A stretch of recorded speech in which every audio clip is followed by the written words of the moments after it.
নির্বাচনের নামে প্রহসন চায় না সাধারণ মানুষ, ভোটারের নিরাপত্তা নিশ্চিতের দাবি।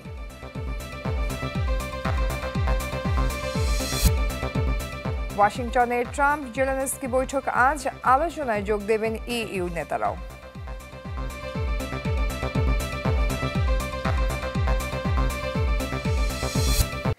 চট্টগ্রামের পিকআপ কাভার্ড ভ্যান সংঘর্ষে ৫ জন নিহত হয়েছেন, আহত হয়েছেন ৩ জন।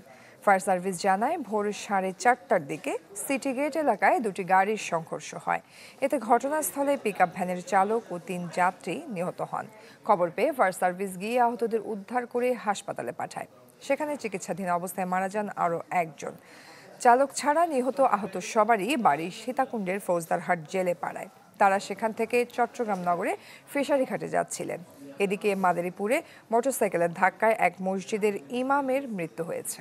আমার ভোট আমি দেব, যাকে খুশি তাকে দেব, ভোটারদের এই অধিকার খর্ব হয়েছে গত 15 বছরে। সেই কালো অতীত থেকে এবারে বেরিয়ে পেশি শক্তিহীন ভোট কেন্দ্রে যেতে চান সাধারণ মানুষ। এই জন্য সব দলের জন্য সমান সুযোগ ও ভোটারের নিরাপত্তা চান তারা। মারুফ চন্দ্র তোলা ছবিতে আশরাফুল আলম আকাশের রিপোর্ট। আমার ভোট আমি দেবো, যাকে খুশি তাকে দেবো। সমস্যা আছে, আমি দেশের বাংলাদেশের নাগরিক, আমার অধিকার আছে। তো এরকম ব্যবস্থা সুব্যবস্থা নাই তো আমাদের বাংলাদেশে। নিজের ভোটটা পছন্দের প্রার্থীকে দিতে না পারার যে আক্ষেপ সাধারণ মানুষের, সামনের নির্বাচনে তা কি ঘুচবে নাকি আবারও মঞ্চস্থ হবে ভোটের নাটক, সেই প্রশ্নের ঘোর কাটেনি তাদের। আওয়ামী লীগ সরকারে ফিরে যান, ওই নির্বাচনগুলো এলো ড্রামা, শুধু ড্রামা ছাড়া আর কিছুই না। মোট কথা যে আসবো দেশের জন্য উন্নয়ন কর। নির্বাচন যদি সুন্দর নম্র ভদ্র হয়, বিষয়টা তো জানি না, কথা আমি বুঝতে পারতেছি, যে সুস্থ হয়, বেজাল না হয়, যদি গ্যাঞ্জাম না হয়, বিশৃঙ্খলা না হয়, অবশ্যই ভোট কেন্দ্রে যাবো, অবশ্যই ভোট দেবো। জাল ভোট কেন্দ্র দখল আর খুনোখুনি, গত 3টি জাতীয় নির্বাচনের যে চেহারা ভোটারদের মানসপটে, আসছে নির্বাচনে তা পুরোপুরি বদলাবে, এখনও সে আস্থা রাখতে পারছে না তারা। নির্বাচন নিয়ে তো চিন্তা অত করি না, তবে নির্বাচন হইলে ভালো হয়। সার, বীজ, কীটনাশক ওষুধ হতে গেলে দিবে, কৃষির উপকরণ যেগুলি আছে সেগুলি সরঞ্জাম কৃষকের মধ্যে বন্টন করে দিব সুস্থভাবে। এটা তো আসলে গণতান্ত্রিক দেশ না, খাতাগুলোর মধ্যে লেখা আছে গণতান্ত্রিক বাংলাদেশ। আমার তো এমন সরকার চাই তার ভিতরে লেখা থাকে গণতান্ত্রিক দেশ। নির্বাচনী ডামাডোলে আবারও ঝড় উঠছে চায়ের কাপে, আড্ডায় আলাপে চলছে প্রত্যাশা আর বাস্তবতার ব্যবচ্ছেদ। তাই এবার রাজনৈতিক দলগুলোর জবাবদিহিতা আর প্রার্থীদের স্বচ্ছতা আতসী কাজ দিয়ে দেখতে চান ভোটাররা। সে 71 সালের পর থেকে আসলে রাষ্ট্রর এই যে যারা নির্বাচিত জনপ্রতিনিধি বা সরকারের কাছ থেকে জনগণ কিছুই পায় নাই, বরং জনগণের কাছ থেকে তারা লুটপাট চালাইছে। নির্বাচনের মতো যদি নির্বাচন হয়, ভালো মানুষগুলো যদি জনপ্রতিনিধি হয়, তাহলে পুরো সিস্টেমটাই কলাপস করবে। দেশের মানুষ, সাধারণ মানুষ যেভাবে একটা দেশকে চায়, তারা সেভাবে এই দেশটা গড়ে তুলতে পারবে। এই মুহূর্তে নির্বাচন হলে পরে প্রতিটা কেন্দ্রে কেন্দ্রে হানাহানি, কাটাকাটি, মারামারি হবে। প্রশাসন যদি ঠিক না হয়, তাহলে পরে সুষ্ঠুভাবে কোনো নির্বাচনই করতে পারবে না এই সরকার। ইলেকশন হচ্ছে সবাই মিলে। নির্বাচনকে সত্যিকার অর্থে প্রতিদ্বন্দ্বিতামূলক করতে হলে সব দলের অংশগ্রহণ আর লেভেল প্লেইং ফিল্ডের কথা বলছেন ভোটাররা। সেই সাথে নিশ্চয়তা চান ভোট দিয়ে নিরাপদে বাড়ি ফেরার।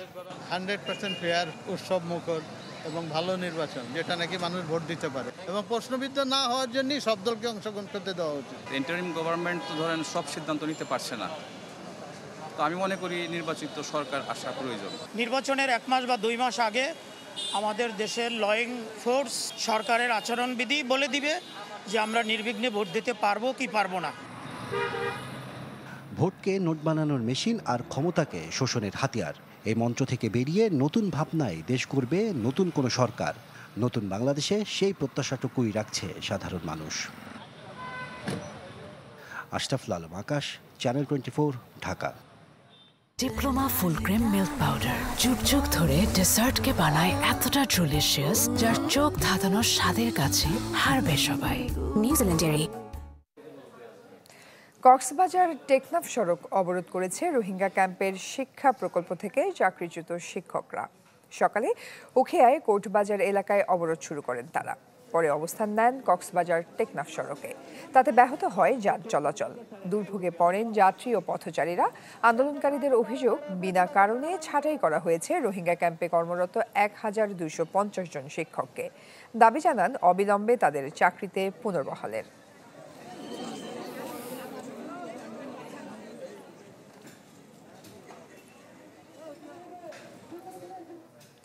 এবার জানবো এক্সপেল ডুয়াল অ্যাকশন অ্যারোসলের সৌজন্যে ডেঙ্গু পরিস্থিতির খবর।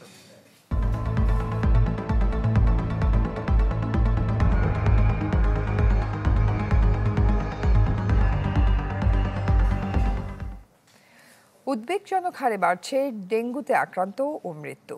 ঝুঁকি এড়াতে সময়মতো চিকিৎসা নেওয়ার পরামর্শ বিশেষজ্ঞদের।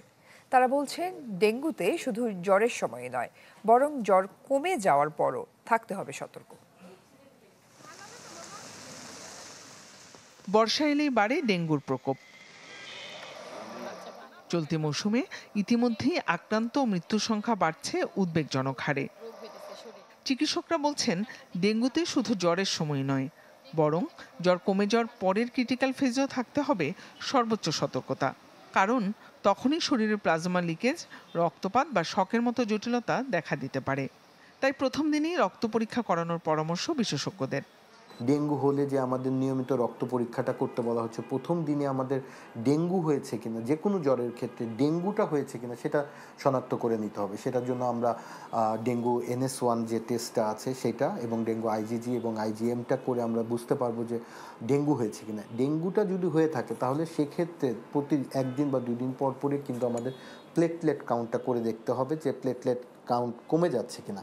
সাথে কিন্তু ব্যথানাশক হিসেবে শুধু প্যারাসিটামল ব্যবহার করতে এবং পর্যাপ্ত তরল খাবার যেমন স্যালাইন মিশ্রিত পানি, ডাবের পানি ও স্যুপ খাওয়ানোর পরামর্শ দিচ্ছেন চিকিৎসকরা। শরীরে পানি স্বল্পতাটা কিন্তু এই সময় খুবই গুরুত্বপূর্ণ এবং পানির মনিটরিংটা করাটাই চিকিৎসা। অতিরিক্ত স্যালাইন দেওয়াটাও রোগীর জন্য খারাপ হয়ে যেতে পারে। সেই জন্য কি পরিমাণ স্যালাইন কখন দিতে হবে সেটা কিন্তু একজন চিকিৎসকের পরামর্শ অনুযায়ী, এবং যদি কোনো রোগীর ডেঙ্গু শক সিনড্রোমের দিকে যায় তাহলে কিন্তু অবশ্যই হসপিটালে রেখে চিকিৎসাটা করতে হবে। রক্তচাপ নিয়মিত মাপা জরুরি।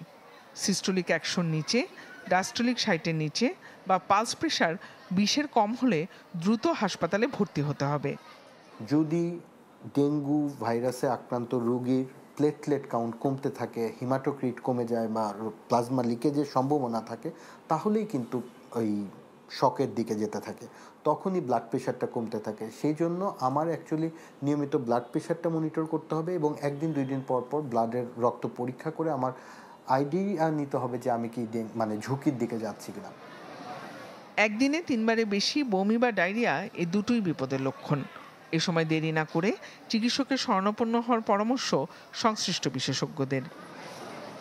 জিনিয়া কবির সূচনা, চ্যানেল 24, ঢাকা। নতুন এক্সপেল এর নতুন ফর্মুলা RPM এর ডুয়েল অ্যাকশনে ঘরের মশা বাঁচবে না, বাইরের মশা আসবে না। জুলাই আগস্টের মানবতা বিরোধী অপরাধ মামলায় শেখ হাসিনা ও আসাদুজ্জামান খান কামাল সহ 3 জনের বিরুদ্ধে 5ম দিনের সাক্ষ্য গ্রহণ আজ। বিচারপতি মোহাম্মদ গোলাম মর্তুজা মজুমদারের নেতৃত্বাধীন ট্রাইব্যুনাল 1 এই নেওয়া হবে সাক্ষ্য। এরই মধ্যে ট্রাইব্যুনালে হাজির করা হয়েছে সাবেক IGP চৌধুরী আব্দুল্লাহ আল মামুনকে। গেল 17 আগস্ট 4র্থ দিনের সাক্ষ্য ও জেরা শেষ হয়। এর আগে গত 10 জুলাই সাবেক প্রধানমন্ত্রী শেখ হাসিনা, সাবেক স্বরাষ্ট্রমন্ত্রী আসাদুজ্জামান খান কামাল ও সাবেক IGP চৌধুরী আব্দুল্লাহ আল মামুনের বিরুদ্ধে আনুষ্ঠানিক অভিযোগ গঠন করে বিচার শুরুর আদেশ দেন ট্রাইব্যুনাল।